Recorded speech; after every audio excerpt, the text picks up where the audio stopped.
حالة التجارب كده، وبإذن الله كل مرة تبقى أحسن وأحسن، ومفاجآت قريبة إن شاء الله. هتستفيدوا، يعني هتستفيدوا بإذن الله.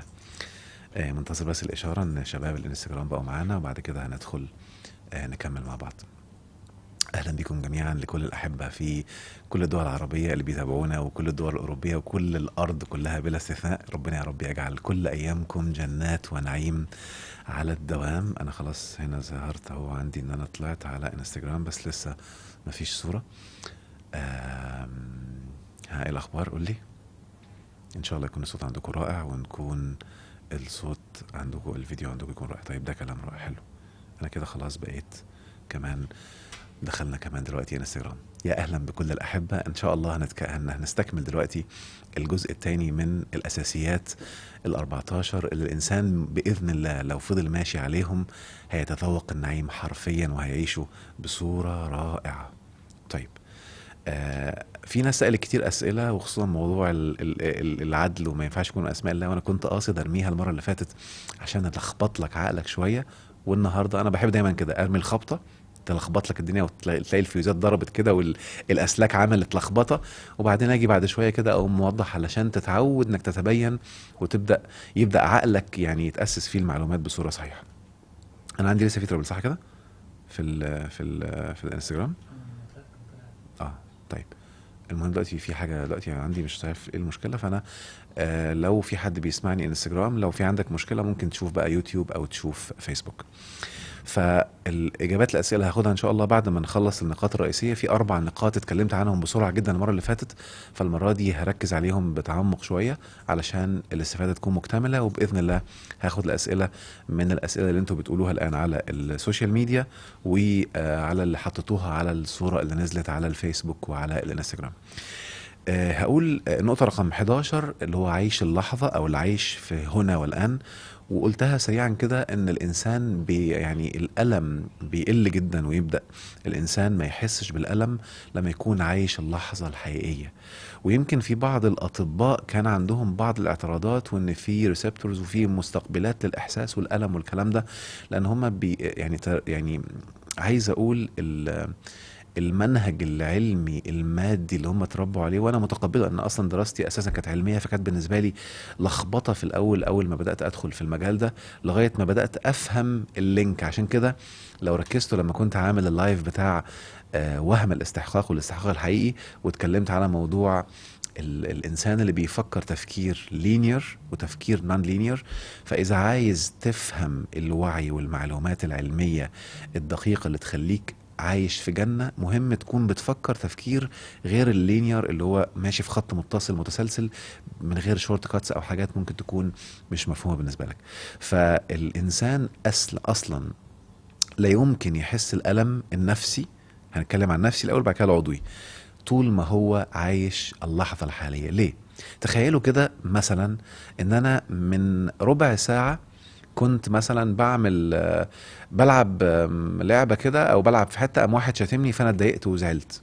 كنت في مكان او بلعب كوره مثلا، فحد قام قايل لي كلمه وحشه، فانا قمت متضايق، والضيق ده خلاني متألم.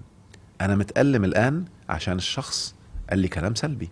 خلاص، دلوقتي بعد مثلا ربع ساعه انا قاعد معاكم قدام كاميرا، قدامي ميكروفون، وبعمل محاضرة علشان نيتي فيها تخلي الناس تكون سعيدة مستمتعة.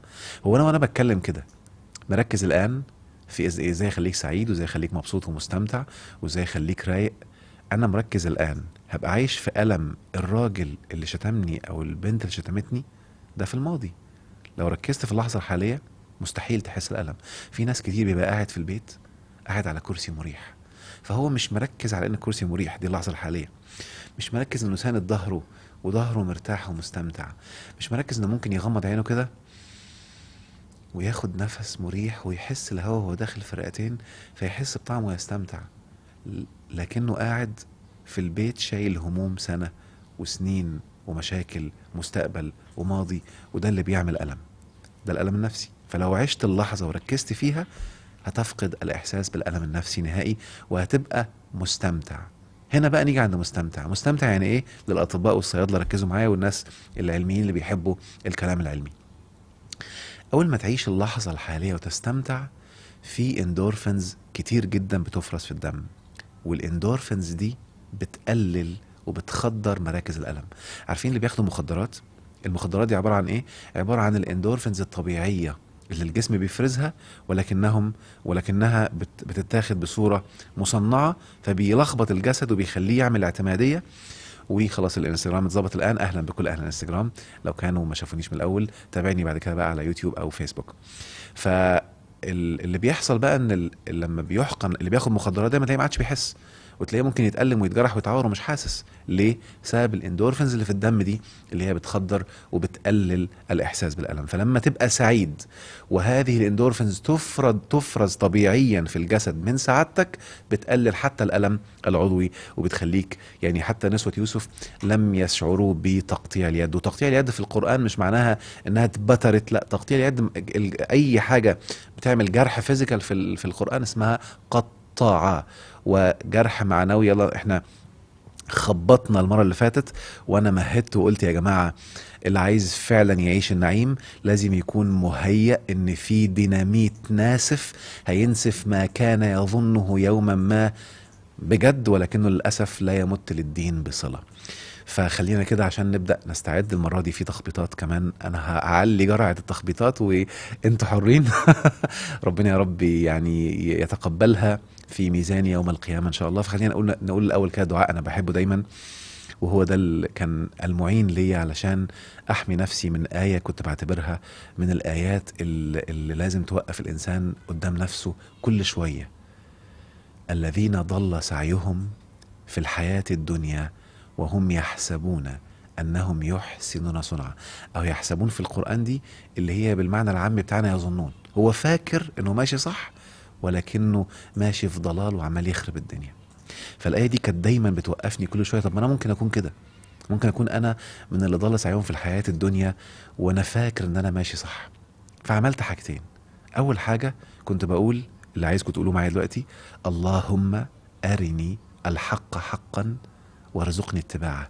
خليني يا رب اشوف الحق حق، ما بقاش شايف الحق باطل، او ابقى شايف الباطل حق. وارني الباطل باطلا وارزقني اجتنابه، وخليني ابعد عنه وانتبه ليه، ابقى شايفه. الراي اهو، ارني ده راي البصيره زي ما قلنا المره اللي فاتت، عيني مش بالنظر بقى، انا ابقى عقليتي رؤيه العين، البصيره بتاعتي تشوف الحق وتشوف الباطل. اقول لهم بس صوت يا بكر بعد اذنك الشباب. المهم، فانا ابقى شايف فيبدأ ربنا يهديني. وبعد كده قلت عشان احمي نفسي لازم قبل ما اعمل اي حاجة لازم ارجع للكتاب اللي ربنا انزله، اللي ربنا قال عنه تفصيل كل شيء.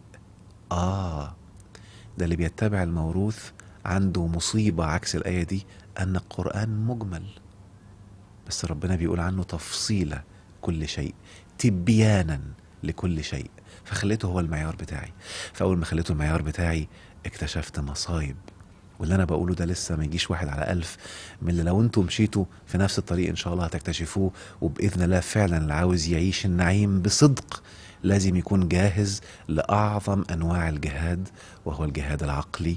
إنك تنسف ما كنت تظنه يوم من الأيام أساس حقيقي وهو ليس له أساس من الصحة، فتبدأ تتعرف على الإله من منظور جديد وتعيش الجنة بجد. وأقول لكم معلومة يمكن ناس كتير سألوني عنها نفسيا: ليه الأجانب لما بيتعرف على ربنا بجد ويدخل الدين بيبقى حاسس الشغف وحاسس الخشوع والاستمتاع والراحة، وإحنا مش عارفين نعمل زيهم؟ لأنه ما عندوش الموروث اللي عندك يا جميل. هو داخل بيور أبيض، وانت بإيديك ممكن تعملها النهاردة. أنا هنسف وهعتبر نفسي داخل أبيض، هتعرف على كل حاجة من جديد، منين وجات ازاي وايه الدليل بتاعها وايه البرهان بتاعها. خلاص كده. فلما تبقى بتعمل كده ان شاء الله هتصل الى حالة من البيان والوضوح. فانت لما تبقى متدرب انك تعيش اللحظة هتبقى الآن مركز على دلوقتي، مالكش دعوة. يعني مثلا ممكن أكون حد سألني في اللايف امبارح مع المهندس سائد: هو أنت إزاي بتكون بتتكلم ومش قلقان وما بتلخبطش والكلام ده كله؟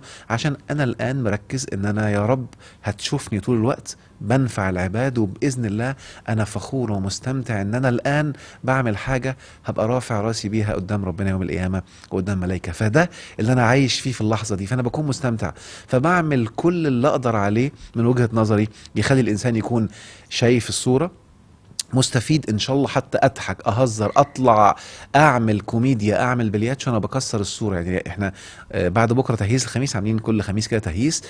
انا قاصد اعمل كده علشان اكسر المنظومه اللي في عقلك عن اللي بيتكلم كلام ايجابي او كلام رائع. مش لازم يكون متخشب وعامل فيها بقى اللي ممكن يطلع اهبل، ايه المشكله؟ ماليش دعوه بالصوره اللي عندك. انا عايز افيدك وتكون مستمتع باي صوره اي كانت. مش هي حلال؟ شكرا، ده معياري. ماليش دعوه بمعيار الناس او معيار الصوره الفيك او معيار المجتمع ايا كان. يبقى لما انا اكون مركز عايش اللحظه، طب ركز معايا كده. ايه رأيك لو قلت لك ان عيش اللحظة هو اللي هيخليك النهاردة بمنتهى الاستمتاع تعيش رغم كل اللي بيحصل في العالم بسبب كورونا؟ ليه؟ انا عايش اللحظة.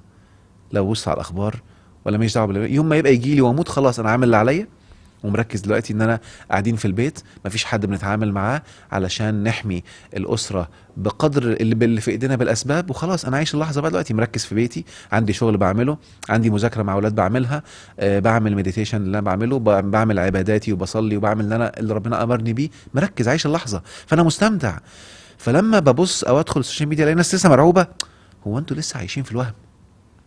انت ما شبعتش رعب بسبب متابعه الاخبار؟ بسبب التغطية اللي للأسف مش مدروسة بسبب الإعلام، عاملة رعب رهيب مبالغ فيه. لسه لغاية النهاردة عندي فيه معايا.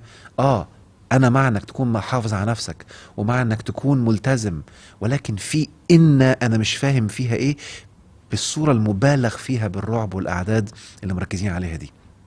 فاللي عايش اللحظه هيحمي نفسه من الكلام ده. مش احنا بنتكلم في الاستمتاع؟ عايز تدوق النعيم بجد، عيش اللحظه. عارف عيش اللحظه لا يمكن، الحديث اللي كلنا عارفينه واتكلمنا عنه قبل كده، لا يمكن انسان يعمله الا لما يكون عايش اللحظه، اللي هو ايه؟ لو قامت القيامه وفي يد احدكم فسيله فليزرعها. تعال نبص لها كده بمفهوم عيش اللحظه. انا دلوقتي ماسك ورده او فسيله، حته زرعه صغيره، وقدامي الطين ورايح احطها، فانا عايش اللحظه. الدنيا بتلخبط وانا عارف ان القيامه هتقوم دلوقتي، خلاص اوكي، ما هتقوم. يعني هتقوم يعني ايه؟ يعني انا لو جريت مهما كان هموت، خلاص اوكي. فانا مركز في اللي بعمله دلوقتي وعايش اللحظه، والدنيا تك تك تك تك تك تك تك تك، وبزرعها وبسقيها ومستمتع بيها لغايه ما يجي اجلي. انا عايش اللحظه. تخيل بقى اللي متعود على حياته كلها يبقى عايش اللحظه، هيبقى عصبي، هيبقى متنرفز، هيبقى بينفعل وبيتغضب إيه؟ مستحيل. انت عايش اللحظه. يعني ساعات بعض الناس كانوا بيقولوا لي لما كنا عملنا بعض المناظرات في التلفزيون، هو انت بتبقى رايق ازاي؟ ده بيقول لك كلام سلبي. ما عايش اللحظه، انا قاعد مستمتع وعايز افيده. يقول اللي يقوله بقى، هو ده وجهه نظره هو، انا ماليش دعوه. ركزوا معايا في تريك انا عملته زمان، ودي من اروع الحاجات اللي بقت مخلياني مستحيل مخلوق ياثر فيا لما يتكلم عليا سلبي. ان انا جالي الهام كده وبقول له للشباب في الكورسات او في الجلسات اللي ليها علاقه بالثقه بالنفس، لما حد يتكلم عليا سلبي، مش ده كلام؟ يمكن قلتها كذا مره في التلفزيون او في حلقات في التلفزيون، ده كلام صح؟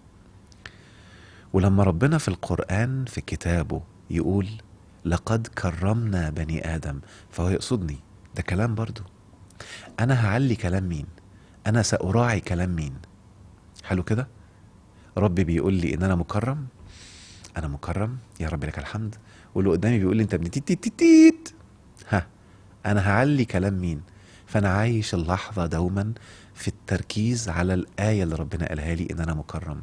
فأنا طول الوقت عايش إن أنا مكرم، ولأني مكرم عهدت ربي سبحانه وتعالى إن أنا عمري ما هخاف لومة لائم، هقول الحق اللي أنا شايفه يرضي، واللي يتكلم خلاص. شوف، هيطلع ناس تتكلم، ما هو إذا كان ربنا نفسه ناس بيتكلموا عليه، فأنا هبقى أحسن من الإله، فخلاص. فأنت عمرك ما هتعرف تجيب التذوق الممتع ده الا لما تتعلم ازاي تعيش اللحظه. زي ما قلت لكم، انا عمال افتح حاجات عشان تبحث وراها وتتعمق اكتر. انا بقول بس معلومات تساعدك وابحث، لان كل يعني اساس من الاساسيات دول ال 14 كل دول واحد لوحده ممكن ينفع كورس كامل يومين ثلاثه لو عايز تعمق فيه، فابحث وراه ودوس في العمق. الاساس رقم 12، عيش بالكايزن. هبداه بمعلومه قد تكون غريبه شويه، بعضكم عارفها بس مش واخد باله من الحتة اللي هقولها دي. فينا ناس كتير دلوقتي ممكن يكون بيعمل أخطاء أو ذنوب لما كان مراهق كان مستحيل يتخيل إنه يعملها، او لو رجعنا بالزمن 10 20 سنة كان مستحيل يتخيل ان هو يعملها. طب ايه اللي وقعك دلوقتي في المستنقع اللي انت بقيت فيه من اخطاء او من كسل او من تضييع وقت او من لخبطة في الحياة؟ الكايزن. هم سموها كايزن، اللي هي التدرج، اللي هي ما لكم، اللي هي في القرآن اسمها الأطوار. ما لكم لا ترجون لله وقارا وقد خلقكم أطوارا. انت كبني آدم معجزة، بس مش فجأة انا عايز اخلف بقى عندي عيل، لا ده في أطوار. ولو خدناها بالمعنى الواسع اكتر، في الاول لازم اختار اللي هتجوزها، 2 اخطبها، كل واحدة من دي طور. بعد كده اتجوزنا، بعد كده حصلت العلاقة، بعد كده الحيوانات المنوية راحت على البويضة لقحتها، بعد كده البويضة بدأت تكبر، أطوار، طور طور طور لغاية ما بقى قدامي. هو ده بالظبط اسمه الكايزن، إن كل حاجة ضخمة وكبيرة بتبدأ بحاجات بسيطة جدا جدا جدا. لكن اللي مش فاهم الاستراتيجيه دي بيبقى عاوز يعمل حاجات كبيره، يقوم واقع في اللي بنسميه بقى في علم النفس البرفكشنست او البرفكشنزم، الانسان اللي هو عنده كماليه، فيبقى عايز يعمل كل حاجه مره واحده، فيخرج بره الاطوار فيدمر نفسه. وفيكوا ناس بيسمعوني دلوقتي بقاله فتره عنده افكار كتير رائعه، واللي وقعك وخلاها لغايه النهارده ما حصلتش انك مش فاهم الكايزن، انك مش فاهم انك المفروض ابدأ باللي في ايديك، وكل مرة هيبدأ يتدرج. بخصوص الكايزن هقول معلومة انا بعتبرها ساحرة. كل هدف بيطرأ في ذهنك الآن ده دليل ان ربنا شاءه، وده دليل ان قدامك دلوقتي على الأقل 7 خطوات في ايديك حاليا تاخدهم. المفاجأة اللي انا بعتبرها بقى الكنز في المعلومة دي، ان الخطوات اللي انت لسه مش شايفها والشورت كاتس او الاختصارات اللي هتوصلك اسرع للهدف بتاعك، والله ما هتطلع لك الا لما تخلص ال7 اللي عندك. فلانك لسه ما بدأتش وقاعد مستني اللي مش عندك لغاية دلوقتي، انت الان بتاخد باسباب انها ما تجيش. لكن لو قمت النهاردة خدت بالاسباب هتذهل بصورة رائعة. يبقى انا مهم دلوقتي ابقى فاهم ان كل شيء في الكون بيحصل عبارة عن خطوات. فاي هدف انا عايزه ابدأ فككه. يعني مثلا النهاردة لو واحد، هدي مثال سريع بعد كده نخش في النقطة اللي بعد كده. لو واحد النهاردة عايز يعمل شركة انتاج، خلاص شركة الانتاج دي هيبقى فيها كاميرات، هيبقى فيها، بلاش انتاج عشان مش عايز اعمل حاجة فيها كومبليكيتد اكتر او فيها تعقيدات، هقول حاجة معظمنا بيحبها، السيارات. انا عايز يبقى النهاردة من الحلم بتاعي ان يبقى عندي اكبر معرض للسيارات في البلد بتاعتي. حلو كده، بس انا معيش فلوس. ماشي، احلم. طالما الفكرة جت في دماغك ويصاحبها حالة من الشغف والمتعة، اذا انت النهاردة ده دليل من عند ربنا سبحانه وتعالى ان انت النهاردة عندك الخطوات الاولى اللي توصلك لده. يلا فكر معايا كده. اول خطوة هعملها، انا هدي من وجهة نظري سريعا كده، هو انا علشان اقعد احدد انواع السيارات اللي انا هكون ببيعها، مش دي خطوة؟ يلا ابدأ اعملها. دور هتاخد انهي نوع، هتاخد انهي توكيل واحد بس ولا كذا نوع، كل التوكيلات ولا نوعين ولا هي خطوة في ايديك. قوم اعملها دلوقتي حالا، ابدأ عشان الخطوة ال9 تبان او ال7 او ال8 تبان. طب يلا، بعد ما عرفت التوكيل، طيب هشتغل في كل العربيات ولا الموديلات الاخيره ولا في المستعمل ولا في الجديد، واحط الخطه. طيب العربيات بكام، جماركها بكام، عشان تيجي وتتشحن تكلف قد ايه. ابدا اشتغل دلوقتي باللي في ايديك. طب المكان اللي انا هاخده المفروض يكون فين؟ يكون في الشارع بتاعي ولا في شارع تاني؟ واقعد ادرس كده المنطقه اللي انت فيها ايه احسن مكان لو انت عملت فيه المشروع يبقى هو ده او الحته دي. حد يقول لي ايه يا عم وانا معايا فلوس؟ اهو ده اللي الشيطان بيعقله لك بقى. اللي انت بتاخده دلوقتي حرفيا اللي ربنا قاله لنا في مفهوم السعي او امر السعي في الايه اللي بتقول وان ليس للانسان الا ما سعى. اسعى، انت دورك هنا تسعى. وكأن السعي بالبلدي كده هو الخيط اللي بتمسكه فتعمل كده فيكر ويطلع لك كل ما لم تكن تراه وكل اليسر المذهل اللي ورا الموضوع ده. اسعى بس. ولينا في قصة هاجر أعظم الآيات. اعملي اللي عليكي، اسعي. مش شايفة؟ طب يلا. وليه قلت 7؟ أنا أخدها من الآية دي اللي احنا بنعملها في العمرة مش عارفين ليه. معايا؟ يعني انا ساعات بقول للناس دايما في الحته دي، وانا يمكن مسجل فيها حلقه الفيديو في الحج والعمره، هنزلها لكم بقى لما منتجها. انا افتكرت كنت ناسي منتجها. هنزلها عشان حتى الحنين للحرم دلوقتي يمكن يبقى وقتها دلوقتي. ان كنت دايما بسال نفسي سؤال واحنا بندرس زمان لما كنا في الازهر، هو ليه الدين خلانا انا كنت دايما عندي قناعه من جوايا كده ان اي تشريع ديني وراه مغزى رهيب، بس احنا عشان بنتوارث وبناخده كده طقوسي ما بندركش الحاجات الرهيبه اللي وراه. فكنت بسال نفسي دايما سؤال، ليه الرجاله بس اللي بيجوا في مكان معين ويهرولوا، يعني يبقى بيسعى بقى في المكان ده يهرول ثم يهدي ويكمل، والستات لا؟ مع ان هاجر هي اللي كانت بتعمل كده. ما كانتش راكبه في دماغي، طب ما هاجر اللي كانت بتعمل كده، اشمعنى الرجاله بس؟ ده رقم واحد.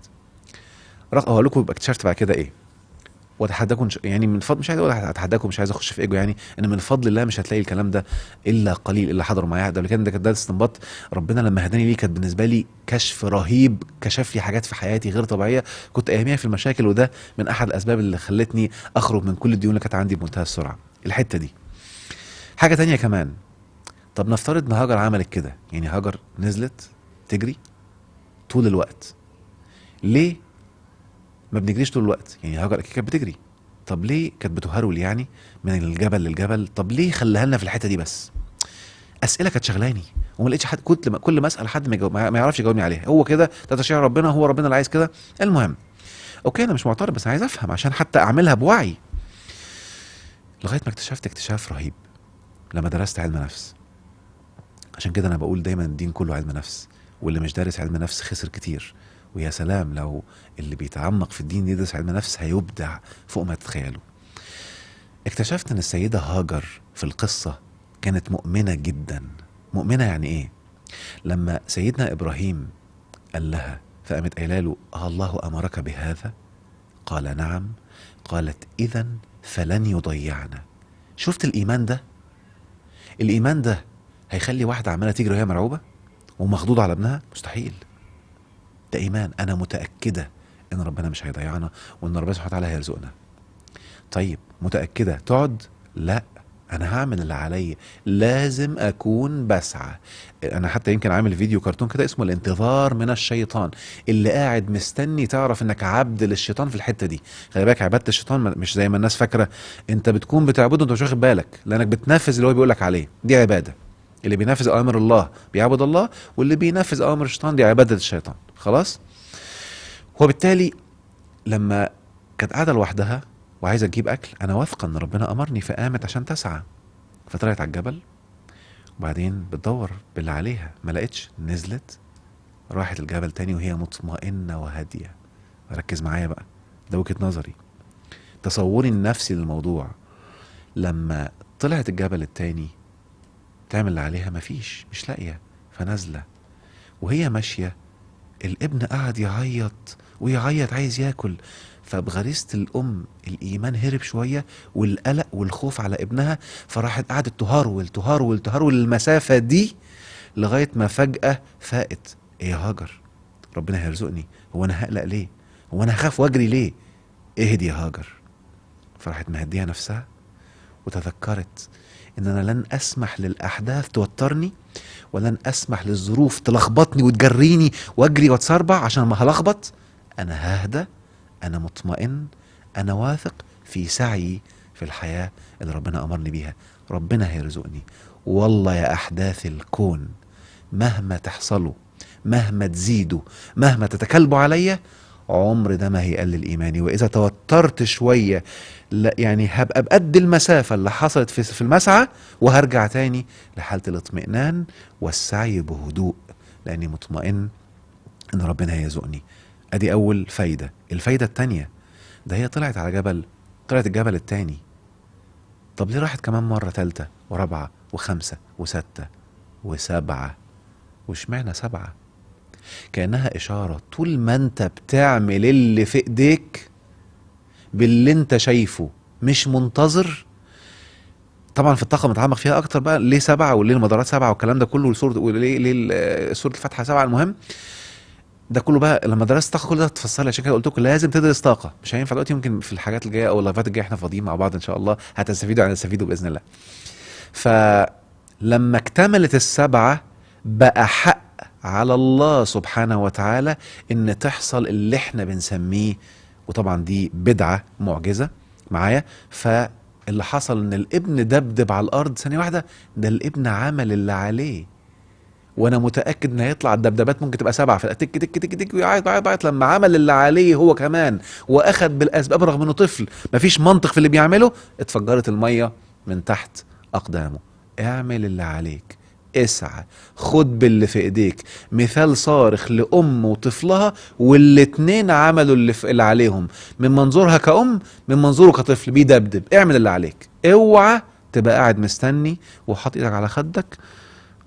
قلتها في مره في كورس، وشيل ايدك على خدك، انا جنبك، انا جاي اخدك. المهم فاللي انا اقصده اعمل اللي عليك.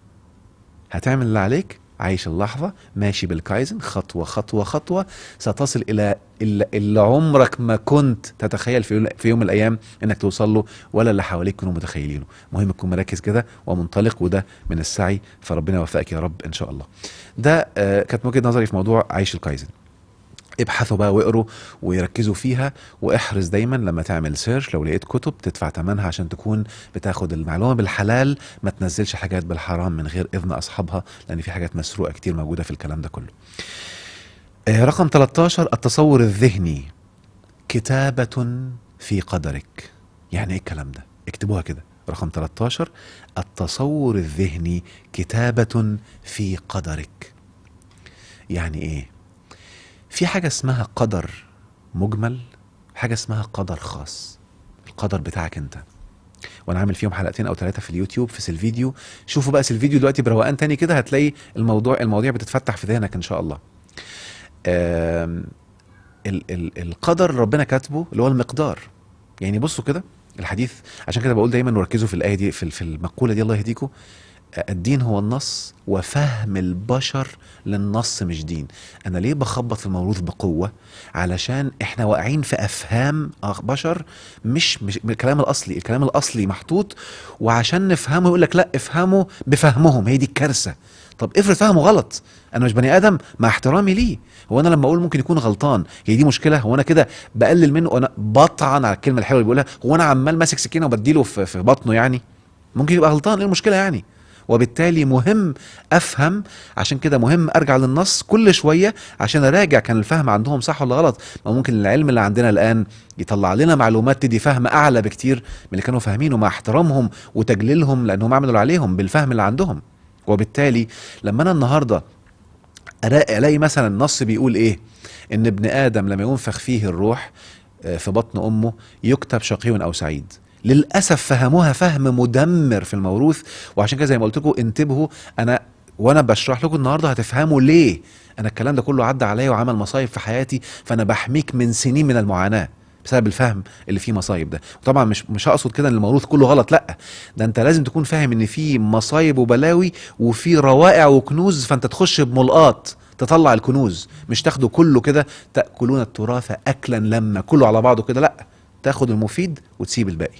المهم، لان دي في القرآن من قوانين الحق اللي بتجيب ضيق الرزق. على فكرة ضيق الرزق في القرآن من قوانين الحق، انك تاخد تراث على بعضه كله من غير ما تنقيه، تاخد المفيد وتسيب الغلط وتسيب اللي مش مفيد. المهم، كنت بقول ايه؟ بسم الله الرحمن الرحيم. فيكتب شقي او سعيد. فهم شرحوها لنا، او انا اتقالت لي كده، ما اعرفش انتوا اتقالت لكم ايه. يا رب يكون حد قالها لكم معلومه حقيقه واطلع انا غلطان. نفسي اطلع في الحته دي غلطان. انك بتتكتب، يا تتكتب يا تبقى شقي، يا تتكتب هتبقى سعيد.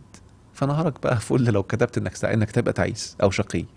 خلاص اتكتبت انك شقي، خلاص هو ربنا كاتب لك كده يا راجل، هو كاتب لك الشقاء. في ناس ربنا كاتب لهم الشقاء. شفت الكارثه؟ اهو ده الكذب على الله حرفيا.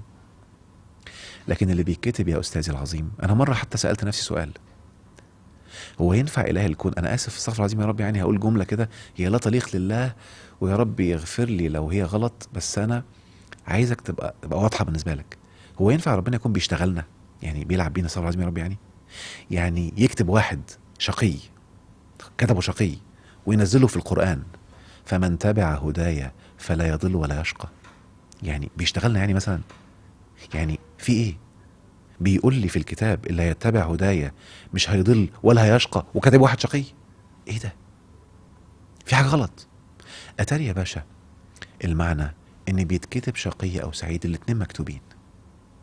اخدت باسباب الشقاء هتبقى شقي وانت اللي اخدت بالاسباب، واخدت باسباب السعاده هتبقى سعيد وانت اللي اخدت باسباب. فده القدر الخاص بتاعك، فالقدر الخاص بتاعك انت متحمل مسؤوليته وتحاسب عليه زي ما قلت في الحلقه اللي فاتت.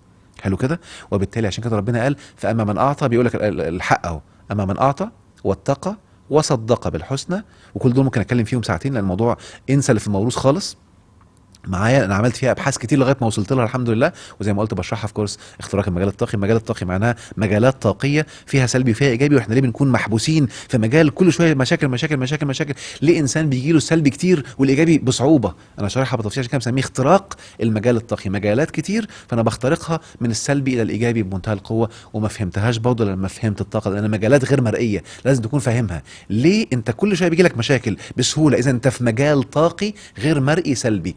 او ليه ناس تانية الحمد لله ما انا فهمت الكلام ده كله، ليه كل حاجه حلوه؟ ليه الحظر النهارده الحاجات دي كلها ما كانتش موجوده وعرفت اجيبها من امريكا رغم الطيران واقف؟ انا في مجال ايجابي الحمد لله، كله بقى سالك تك تك تك تك تك معايا. وبالتالي مهم جدا اكون مركز ان انا لما ابقى واعي المعلومه دي هبدا اصل بمنتهى السهوله وبمنتهى السرعه للفهم الادق للمعاني دي. فانا لما اكون مدرك بقى ان انا ربنا حتى قال لي فاما من اعطى واتقى وصدق بالحسنى فسنيسره لليسرى، واما من بخل واستغنى وكذب بالحسنى فسنيسره للعسرى. فانت في الحالتين يا ميسر لليسرى يا ميسر للعسرى. فانت مهم تكون مركز بقى وواعي ان انا من قوانين تغيير قدرك الخاص التصور الذهني. اللي انا شايف اللي احنا بنقوله في التنمية الذاتية، المفروض ان انت تغمض عينك وتشوف دايما اللي انت عايزه. مجرد ما بتشوفه بيبدأ يكتب في القدر الخاص بتاعك، حرفيا بيبدأ يكتب ويصبح قدر من أقدارك الخاصة، ويبدأ يجيلك لو أكملت بقية أسبابه. بقى هو بس مش مجرد التصور الذهني بس، هو التصور الذهني كتابة، فأنت عملت جزء طاقي مهم، باقي بقى السعي الجسد. عشان كده شارحها في كورس قوة كلمة تفكير الفرق بين السعي النفس وسعي الجسد. معظم الناس الآن الماديين والكلام العلمي كله بيتكلم في سعي الجسد، ومش واخدين بالهم من سعي النفس اللي هو أخطر وأعلى من مجازا الآن خليها 90%، بس هو أعلى من كده بكتير. فأنا مهم جدا قبل ما أعمل أي حاجة أتدرب أعمل تصور ذهني، أنا كده بكتبها في المستقبل. عارف يا جميل، لو أنت ما اعتبرتش الكلام ده، او للاسف والله العظيم بيبقوا صعبانين عليا الناس يقول لك ده تنميه بشريه كلام فاضي، ويحط لك صوره ايه. يعني انا مره، انا ما بحبش اقل ادبي بس ساعات لازم اخبط خبطه عشان يفوقوا. فمره واحد جايب لي صوره حمار اللي هم بينزلوها تريقه دي، حمار قاعد كده وقاعد يقول انا اسد انا اسد انا اسد، هذه دورات التنميه الذاتيه. فواحد بيقول لي هو ده اللي بيحصل؟ فقلت له بص، الحمار لو قعد يتخيل طول حياته ان هو اسد عمره ما هيبقى اسد، لان الحمار ما عندوش مشيئة ولن يخرج بره الاطار اللي ربنا خلقه عليه. لكن البني ادم يوم ما يشوف نفسه اسد ويقرر يكون اسد، هيقوم ياكل اللي قدامه وهيجيب حقه ايا كان، ومفيش مخلوق في الكون هيعرف يقف قصاده. فلو البني ادم شاف نفسه اسد هيبقى اسد، واللي شايف نفسه حمار هو حر. هينزل الصورة دي، انا مش حمار انا بني ادم. وبالتالي اللي بيحط الصورة دي شايف نفسه زي الصورة اللي هو حاططها، تخلي بالك. وبالتالي مهم جدا اكون مركز بقى ان التصور الذهني ده من الاسباب اللي انت لو انت لم تؤمن بيه، المصيبة الكبرى ان الشيطان هيستغله وهيبدأ يلعب لك في الحتة دي علشان يخليك تتصور المشاكل، تتصور الجحيم، وتقعد تتصور دايما حجم المشاكل اللي انت فيها، وتتصور حجم المعاناة، فتفضل مستمر. انت بتكتب في قدرك حرفيا. انت متخيل؟ يعني عدم ايمانك بالمعلومات دي خطر عليك، فانت هتفقد النعيم لو انت لم تتحكم وتتدرب على موضوع التصور الذهني. طيب، نمرة 14 كن مراقبا، كن مراقبا متجردا وانسف المعاني. كن مراقبا اللي بيسموها بالانجليزي بي اوبزرفر. يعني ايه او بي ان اوبزرفر؟ لما انا اكون اوبزرفر يعني مراقب من غير ما احط معاني. عارف، اعتبر نفسك عارف من الناس اللي بتحب الالينز، المخلوقات الفضائيه، مخلوق فضائي وماشي عمال تبص على اللي بيحصل من غير معاني، لسه بتفهم ايه ده. مثلا هدي مثال كده غريب شويه بس عشان يوضح الصوره. واحد حاطط بقه في بقه واحده، ايه ده؟ يعني ايه؟ انت فاهمها معناه انه بيبوسها بيحبها، ده المعنى. انت شايف حاجه غريبه، هو ليه بيعملوا كده؟ او واحد ساند صدره على صدر واحد تاني ولافف دراعه عليه، هو مش فاهم ده اسمه حضن يعني بيحبوا بعض، ده اسمه المعاني. فانت لما تتدرب على التجرد من المعاني، لو عايز تعيش النعيم بجد تجرد من المعاني اللي محطوطه لك، لان احنا محطوط لنا معاني كتير. المعاني دي في علم النفس بنسميها النضارات. يعني النهارده انا ممكن اجيب ورقه بيضه، لو انت حاطط نضاره سودة هتشوفها سودة.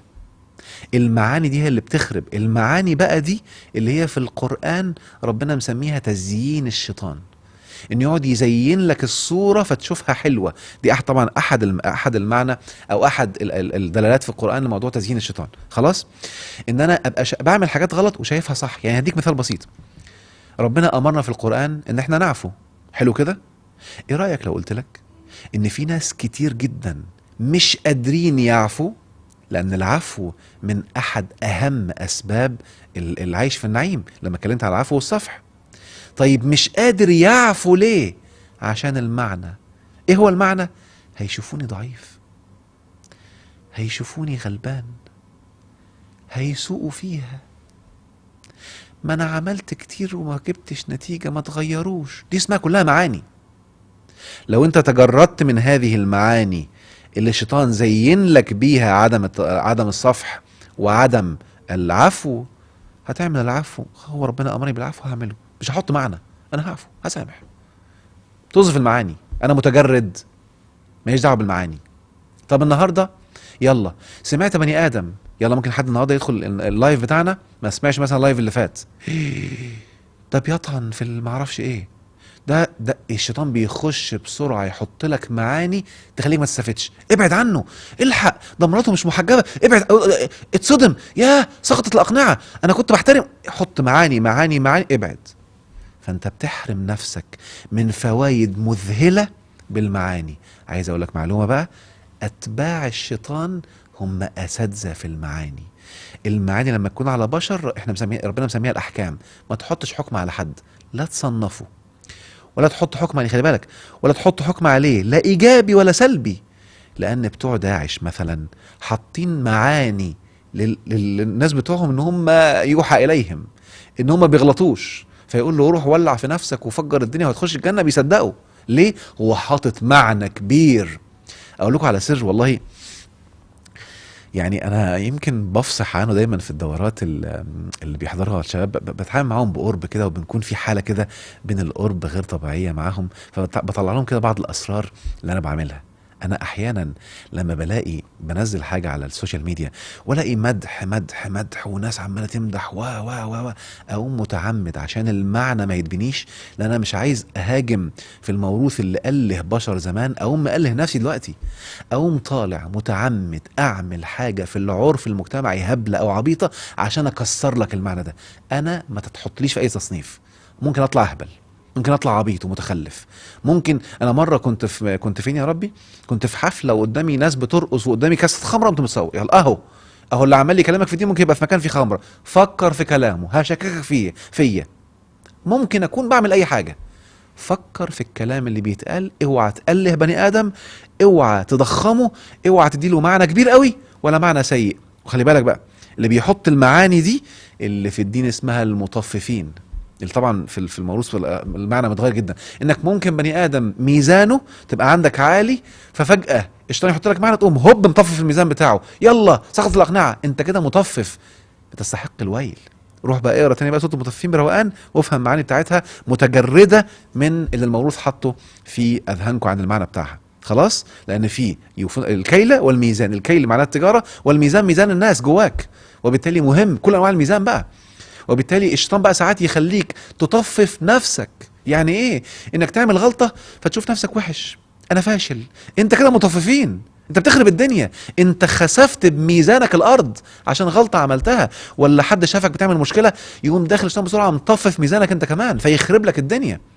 وبالتالي مهم تعيد قراءة المعاني الدينية تاني بتجرد إذا عايز فعلا تعيش النعيم.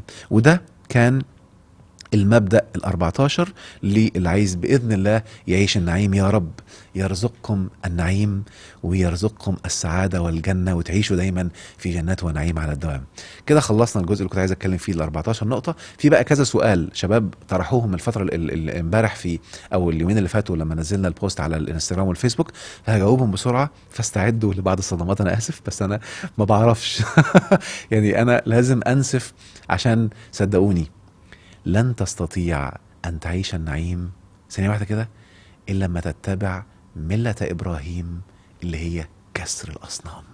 هي دي، عارف يوم ما تحس بصدمة، هي في القرآن اسمها صنم أنا كسرته لك، فتحس طق وتحس في حاجة بتحصل، وممكن تلاقي نفسك فجأة ارتحت، أو كأن في خنقة. وبعض الناس ممكن تحس إنه عايز يرجع، أو بعض الناس تحس إن هو بقى كأنه مجهد وعايز يروح ينام لأن في بلاوي اتكسرت جوه في الجسم. إيه ده اللي بيحصل ده؟ طب نام بقى أما ظبط الطاقة اللي حصلت دي، لأن في هدم حصل فالجسم عايز يعوض البناء. واحيانا تحس انك عمال تتاوب. ليه؟ طاقه الهدم السلبي طاقه ايجابيه عاليه جدا، فتقوم مخرجه. انت الانسان متوازن، جواك طاقات متوازنه، فلما تيجي شحنه طاقه ايجابيه عاليه يقوم جسمك يبدا يتثاءب ويخرج كل الطاقه السيئه اللي جوه.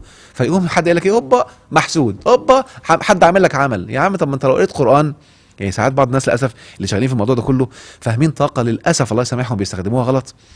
لو انت بتقرا ايه قرانيه دي طاقتها عاليه على حد، دي طاقه بيور والاسماء فيها سلطان، فمن سلطان الايات بتخش الطاقه الايجابيه عاليه في الجسم، يقوم الجسم يفرغ من الطاقه السلبيه في شكل تثاؤب، يقوم قايل لك اوبا انت محسود، اوبا انت كذا. يا عم طاقه سلبيه خرجت فيه، انت كمان مالك؟ وبالتالي من علامات انك عمال تستفيد انك تحس تثاؤب عمال يعلى، مش عايز تنام ولا حاجه، لا انت الطاقه عماله تخرج، فتحس ان انت بقيت مستكين كده.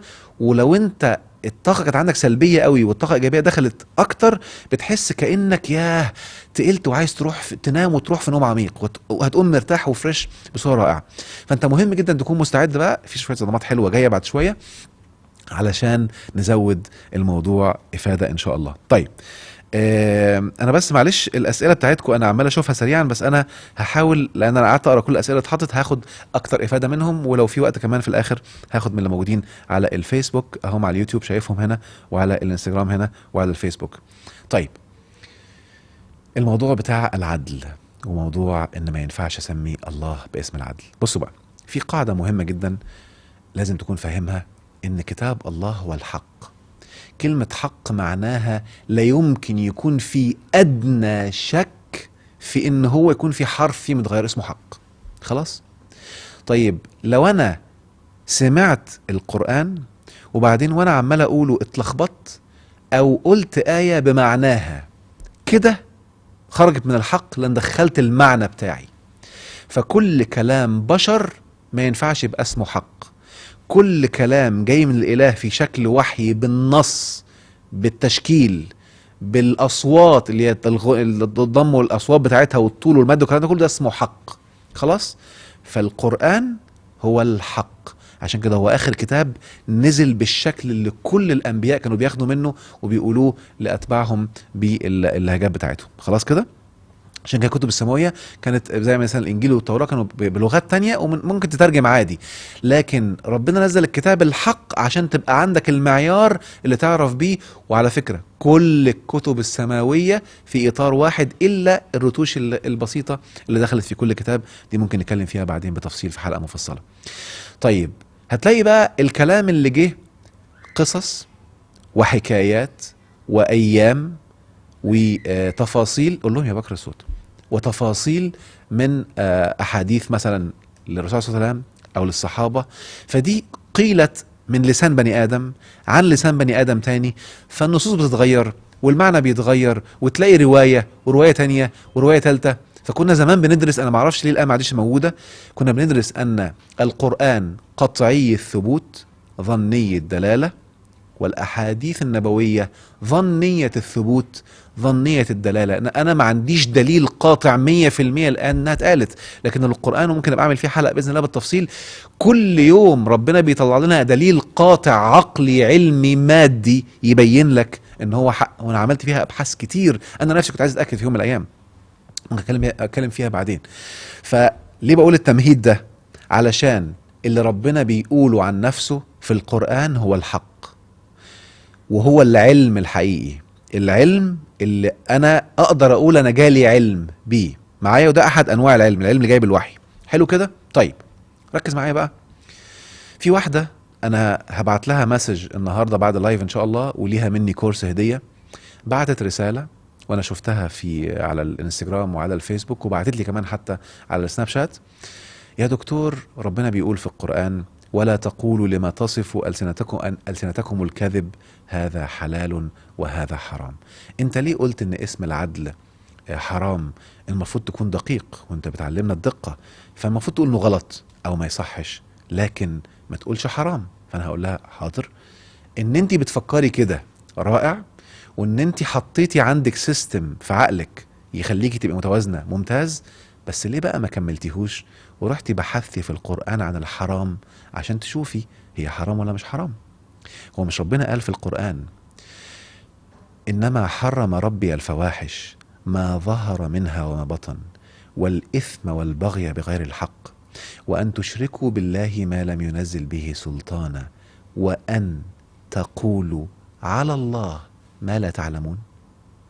ما عندكش علم بيه، ما جالكش علم على الإله، فاوعى لما تتكلم على الله بحاجة ما عندكش فيها علم ولا دليل، انت بتعمل حاجة حرام.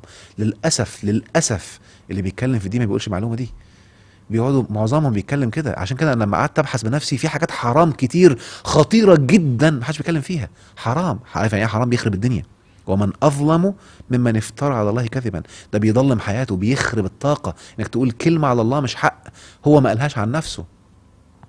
وطبعا بقى لو قعدتوا تبحثوا، في ناس قعدوا يقول لك بقى 99 ومش 99 والكلام اللي لسه ما فيش فيه حتى اي دليل. حتى الاحاديث اللي بتقول 99 العلماء مختلفين عليها، ما فيش حاجه اسمها 99. اسامي الله لا تعد ولا تحصى، مش هتعدها معايا. وبالتالي انك لازم تحسبهم وتعدهم، فعشان يخلوها 99 حطوا اسماء والفوا اسماء، وفي اسماء عن ربنا في القران ما اتحطتش معايا، ودي بشرحها بالتفصيل بقى في كورس الاختراق. فاللي انا اقصده ان ايه ده، ولا ده اسماء ده. يعني هو مين اللي جاب الاسماء دي؟ يعني معلش، يعني في حاجه اسمها ربنا بيقول الاسماء الحسنى، ركز معايا كده، الحسنى. الضار ايه يا عم؟ في ايه يا عم؟ يعني مش عايز بقى اخبط معنا، المهم. فحتى الشافي مش من اسماء الله، البارئ من اسماء الله. فالاسماء اللي ربنا قالها عن نفسه هي اسماء. تعال بقى، دي حته تحريم وتحليل. تعال بقى نتكلم في معنى، عشان افهم المعنى. ايه معنى العدل؟ وايه معنى القسط؟ وايه معنى الحق؟ وهديكم مفاجاه صادمه دلوقتي، معلش ما تزعلوش مني فيها، بس هي مهم تتقال دلوقتي. خلاص انا مطلعها من كورس استحقاق، بس لازم تتقال لان ده مكانها او ده وقتها. العدل مجرد القول لا يحق حقا. عشان كده احنا امرنا كبشر بالعدل. ركز معايا، القاضي، مش ربنا قال واذا حكمتم بين الناس ان تحكموا بالعدل؟ يلا القاضي النهارده قاعد على المحكمه اهو على المنصه، حلو كده، ده قاضي. وبعدين واحد سرق واحد والكلام ده كله، فالقاضي هيحكم بالعدل. هيعمل ايه؟ فلان مذنب. مجرد ما القاضي قال ده قول، عشان كده ربنا بيقول واذا قلتم فاعدلوا. لما تقول اعدل، لانه قول لا يحق حقا. يلا القاضي قام قايل كده، ركز معايا، القاضي كده قال العدل. طيب الراجل بقى خد فلوسه؟ لا لسه، بس القاضي عدل. لازم بعد في حد بيتلاعب لم يحق الحق، بس القاضي عدل. فمجرد العدل انك تقول على ربنا انت بتعمل مصيبة، يعني كانوا ما بيعملش حاجة بيتكلم وخلاص، لكن ربنا لا، مش بالعدل، بيحق الحق. يعني هتاخده هيبقى عندك ومعاك، انسى. دي اول حاجة. فالعدل هو مجرد القول، يا جماعة انت غلطان، ان المفروض تديله كذا، انا كده عدل. لكن هو ما خدش، ماليش دعوة بينا، ماليش دعوة، ما عنديش سلطة. فاللي ما عندوش سلطة بيقول العدل. اللي عنده سلطة بيحق الحق. طب هنا القسط، القسط هو ايه؟ القسط تفصيلة العدل. يعني ايه الكلام ده؟ شوفوا بقى، انا اتعمدت ارميها المره اللي فاتت عشان تتعود ان ممكن يبقى في معلومات في متوسط او في ثانوي انت ما تعرفهاش، فاهدى. لما تهدى ربنا هيرزقك تعرفها قبل ما تهاجم وقبل ما تفضل تقول كلام سلبي. اسمع، ممكن ابقى غلط، فكر وطلع كلام تاني، بس اهدى عشان تسمع المعلومه فتاخد الوعي بتاعها. القسط هو تفصيلة العدل. يعني مثلا انا النهارده سرقت موبايل واحد وكسرته، فالقاضي يقوم قايل لي ايه؟ هيحكم بالعدل اهو، هيقول العدل احمد عمارة مذنب. كده القاضي عمل العدل. احمد عمارة الموبايل اللي اتكسر ده كان صاحبه شاريه ب$1000، فلازم تديله $1000. يا سيادة القاضي انا معايا عملة بالدرهم الاماراتي، تديله $3366. ده اسمه القسط. درهم. ده اسمه القسط. يبقى القسط تفصيلة العدل، عشان كده ربنا امرنا نكون مقسطين. الدقة بقى، الرقم بالتفصيل بالعملة، ده اسمه القسط. الحق ان تبقى الفلوس في جيب الشخص اللي انا خدت منه الموبايل، ده اسمه الحق. عشان كده ربنا بيحكم بالحق، فاطمن. حلو كده؟ يلا استعدوا بقى للصدمة اللي جاية. المشكلة بقى ان الحق بقوته دي الموروث خارب الدنيا فيه خراب غير طبيعي. معنى الحق اتحرف. اسأل اي حد النهاردة على الحق هيقولك عن الصح. هو مش واخد باله ان اللي بيحصل الان في الارض هو اللي حق. حق ده فعل، في حق يحق، حق في الماضي، يحق يعني بيحصل. فاللي حق الان يعني هو ده الحق، واللي ما حصلش هو الباطل. فهمتوا؟ يعني كل اللي انت فيه الان هو الحق.